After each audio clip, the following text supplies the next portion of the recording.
This is the Wireless Security Standards. My name is Paul Pearman. In 1994, I was 13 years old in the back of my parents' car on the way back home from a summer holiday in southern New South Wales. And little did I know the FM radio was about to have a profound effect on me as a 14-year-old kid.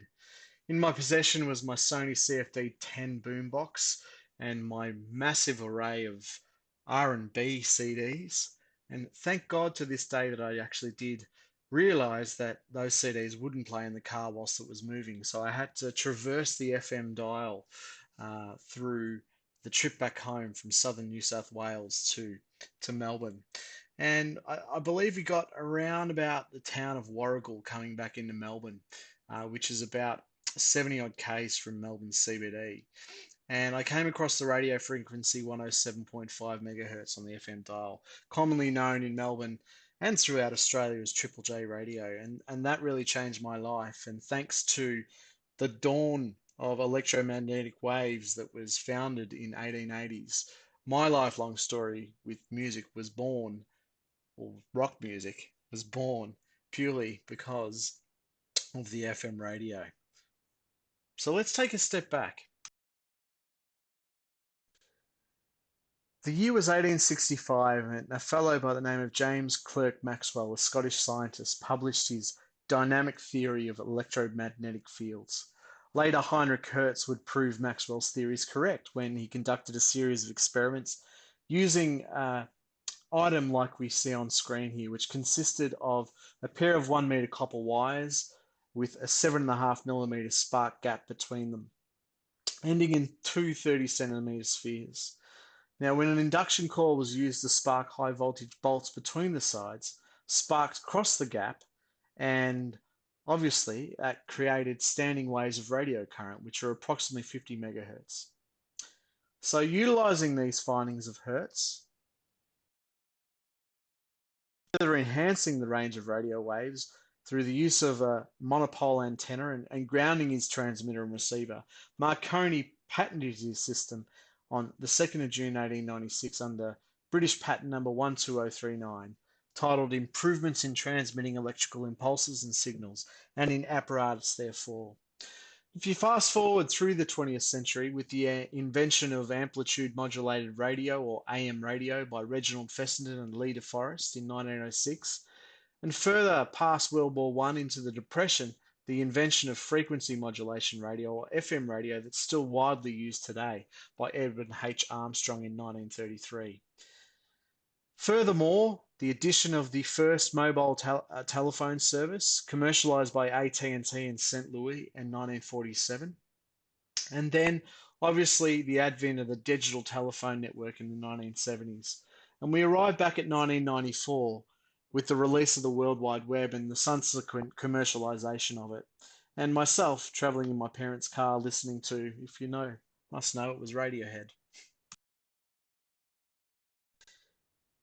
It was the early 1990s. The CSIRO astrophysicist John O'Sullivan was tasked with building a high-speed wireless network. Subsequently, he formed a team to develop this wireless network and utilize many key technologies that had already existed to achieve its goal. Side by side, the Institute of Electrical and Electronics Engineers, the IEEE, created a working group for the evolving wireless standard 802.11 in 1990. The group published its first 802.11 standard in June 97, which will go on a little bit later. But prior to this date, the CSIRO applied for the patent and were granted US patent number 5487069 on the 23rd of January 1996. And this patent outlined their invention of a peer-to-peer wireless local area network, a wireless transceiver, and a method of transmitting data, all of which were capable of operating at frequencies in excess of 10 gigahertz and in multipath transmission environments. The CSIRO never found a reputable commercial partner to release their patent, shopping around to many global companies like Apple and Hewlett Packard and Lucent amongst others. Subsequently, the first standard released in 1999 by the IEEE for 802.11a adopted a proposal by the companies Lucent and NTT Global. Recognizing that their patented technology formed part of the 802.11 standards, CSIRO embarked on contacting a number of different companies globally, asking them directly for money in relation to their patent, which were all rebuffed. From 2005 through 2012, CSIRO embarked on a series of litigations against global companies, starting with the Japanese company Buffalo Technology.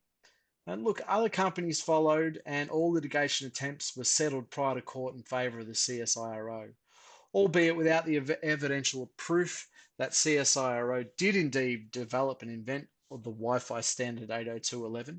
Lead inventor John O'Sullivan was awarded the Prime Minister's Award for Science in 2009, and Wi-Fi is now commonly termed with the saying "Made in Australia."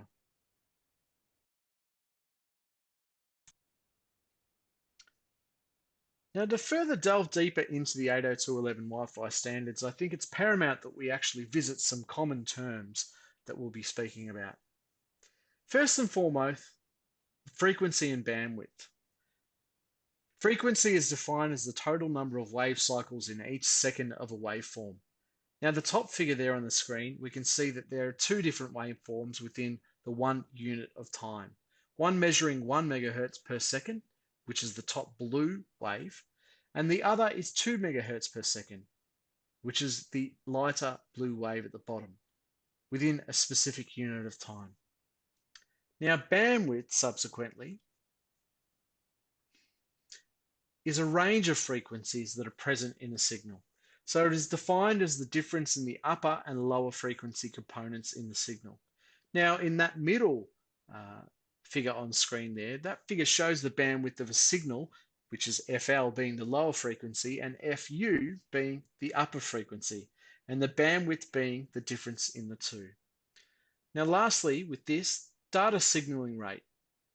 The data signaling rate is the aggregate rate at which data passes a point in transmission path of a data transmission system. Now, as you can see here, this is the 802.11b data signaling rates that are available. So 1 megabytes per second, 2 megabytes per second, 5.5 megabytes per second, and 11 megabytes per second.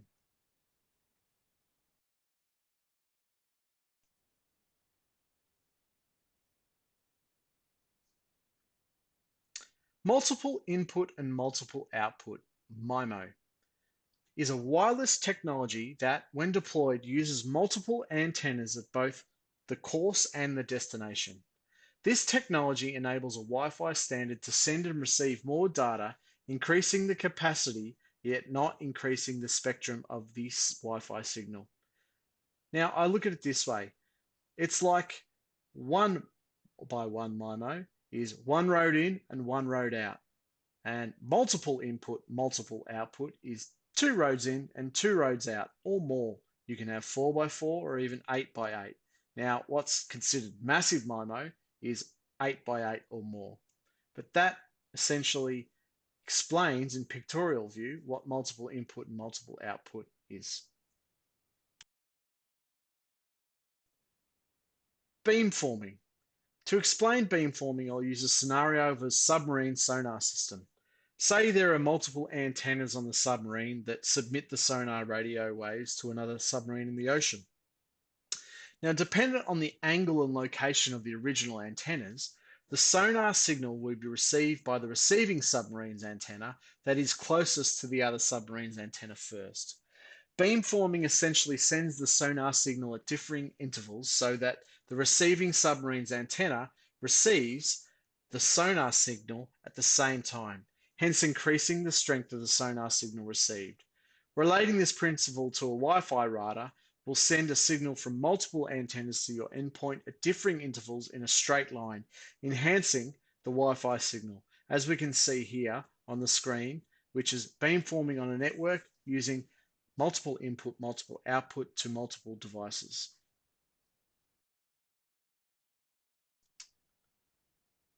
Direct sequence spread spectrum, or DSSS. The DSSS is a technique spread spectrum which causes very rapid state transitions which tend to spread the spectrum of the signal.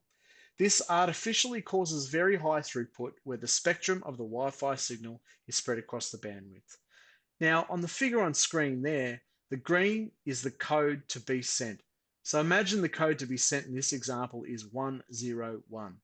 A DSSS system will generate 3 groups of 11 bits, which is the grey pattern on the screen. Now sending the actual red pattern where the receiver calculates the correlation of the received signal with the pattern, and subsequently the correlation down the bottom, as you can see in blue.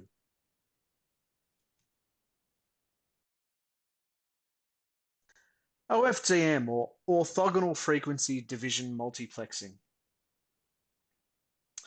OFDM is a method of encoding digital data on multiple carrier frequencies called subcarriers. These subcarriers are orthogonal to each other. Now, the term orthogonal comes from the fact that signals being sent on different frequency channels are created so that they interfere very little with each other. As we can see on screen there, it's a high-level overview of an OFDM signal with subsequent subcarriers or sidebands, as you can see at the bottom. FHSS, or frequency hopping spread spectrum. Now, I don't have a video that I could show here, but if I could, I'd basically be able to explain what FHSS is. Essentially, it is a spread spectrum technique by which a signal generated with a particular bandwidth is deliberately spread within the frequency band, and thus to reduce interference and jamming, preventing detection and interception. Now, in this example, we see that the data stream jumps from different bandwidths and different time periods, or as we know it here, hop time. So in this example, the data stream code is as followed. In time 1, it's 2 gigahertz, 2, 4, 3, 3, 4, 5, 5, 1, and 6, 4 gigahertz.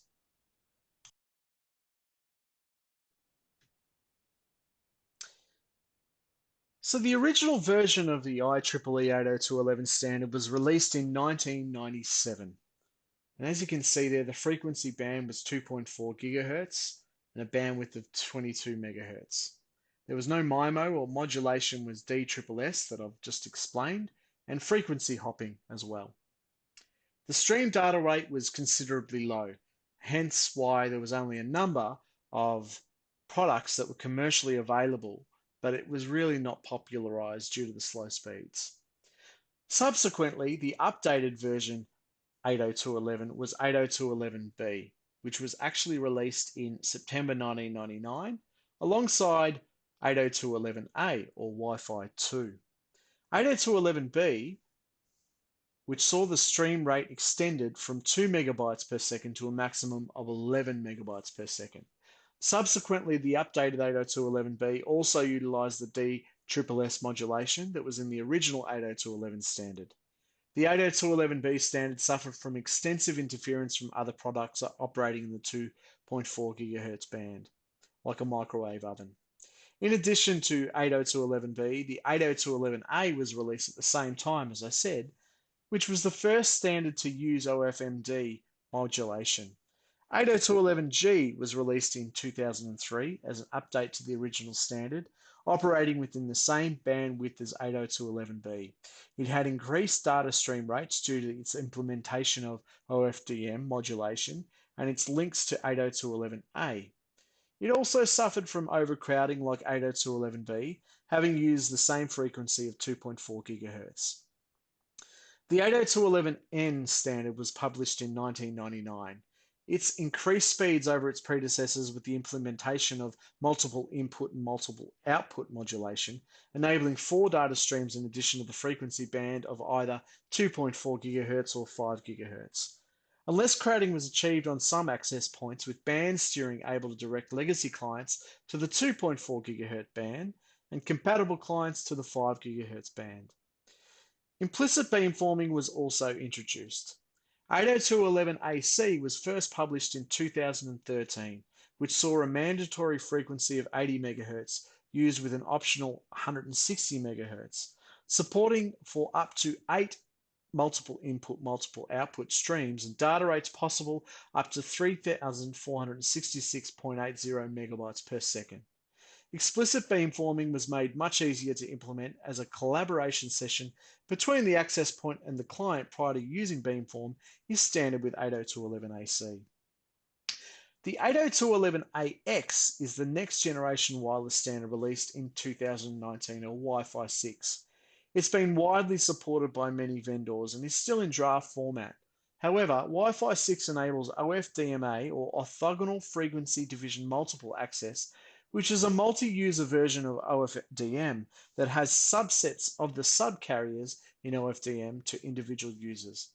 MIMO is also available on multiple input, multiple output in both downlink and uplink directions, where it's only available in 802.11ac in downlink. 802.11ax comes with the theoretical values of up to 9,608 megabytes per second of a stream data rate. Now we're going to have a look at the overview of security aspects of the 802.11 standards.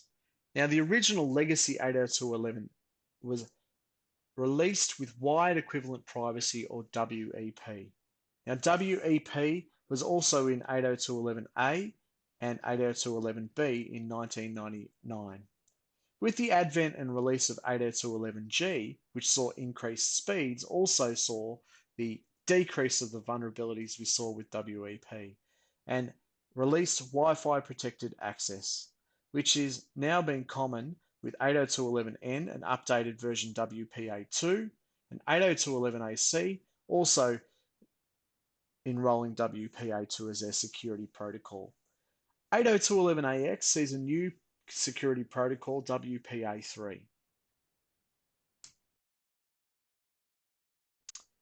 So what is Wired Equivalent Privacy, or WEP? It was introduced as part of the original 802.11 standard in 1997. Now, only authorized parties can view transmitted wireless information, as WEP encrypts transmissions by the use of sharing a secret key between the access point and the wireless client device. WPA, or Wi-Fi Protected Access, which was released with 802.11g, or Wi-Fi 3, was designed to fit into the existing WEP protocol without requiring extensive hardware upgrades or replacements. WPA implemented the Temporal Key Integrity Protocol, or TKIP, which uses a longer key and dynamically generates a new key for each packet that is created. CCMP, or Counter Mode Cipher Blockchaining Message Authentication Code Protocol, is the standard encryption protocol for use with the WPA2 standard. CCMP, which we can see on screen there, replaced the TKIP protocol within WPA2, although TKIP was still available for compatible with legacy hardware. So WPA2 introduced the CCMP into the WPA protocol series. WPA2 enforces a four-way handshake, which is on screen there, to generate keys, which is required to obtain a PTK, or pairwise transient key, and a group temporal key, GTK, as well as a group key handshake for GTK renewal or host disassociation. This process is outlined in figure on the screen. WPA3, which is the protocol which Wi-Fi 6 will use, or 802.11ax, employs the Dragonfly handshake, which is on screen there. Now, that is to obtain a pairwise master key, or PMK, which is then used in the original four-way handshake diagram, which was used in the WPA2 protocol.